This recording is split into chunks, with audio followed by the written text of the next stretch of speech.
Isang araw, nagmamaneho sa Cuba, aking nakita, babaeng saksakan ng ganda. Sinundan ko ang kotse, sinasakyan niya.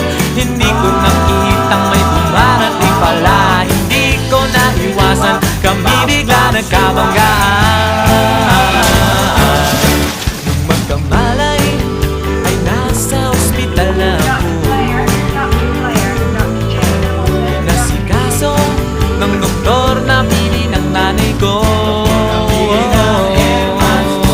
Biglang-bigla na lang ang nurse nandyan na, at para kong nakitang anghel sa ganda. Kahit nagdidiliyo, itong nasabi ko sa kanya.